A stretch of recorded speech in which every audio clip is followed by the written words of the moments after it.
আসসালামু আলাইকুম। গ্রাম্য সম্ভারের আমবাগান থেকে আমরা আছি। ভ্যান চলে গেল আমের।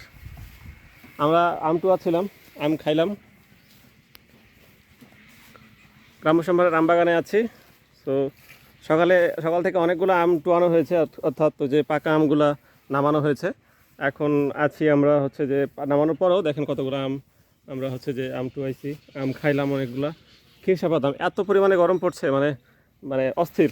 ওই যে ভাইরাল হয়েছিল গরমের। যাই হোক, তো আমের অর্ডার চলছে আর ডেলিভারি কার্যক্রম শুরু হয়ে গেছে। যারা যারা অপেক্ষায় ছিলেন, আমের আপডেট চাচ্ছিলেন, দ্রুত গ্রাম্য সম্ভারে অর্ডার করে ফেলুন, মেসেজ করুন। আর সারা দেশে ডেলিভারি শুরু হয়ে গেছে। কাল থেকে ডেলিভারি হবে, আজকে আর দিচ্ছি না, কাল থেকে ডেলিভারি হয়ে যাবে। ল্যাংড়া আমের গাছও এখানে কাছে আছে। এটা খিরসাপাত গাছের আমের নিচে আছি আমি এখন। ল্যাংড়া আমের যে গাছ এখানে, তাই খিরসাপাত ল্যাংড়া আম এখানে পাশে।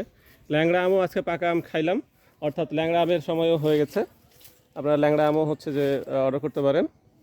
তবে ল্যাংড়া আমটা আমরা এখন দিচ্ছি না, ল্যাংড়া আম দিব আর 5 দিন পরে। 5 দিন পরে ল্যাংড়া আম দিব। ল্যাংড়া আম যারা পছন্দ তারা করতে পারেন। ওখানে আম পড়লো নাকি আরেকটা? আম পেকে গেছে সব, তো ধূপধাপ শুধু আম পড়তে আছে। এই দিকেরগুলো আম পাকা আম বের করছি, আবার ওইদিকে আরেকটা, ওইদিকে এরকম। ধন্যবাদ সবাইকে।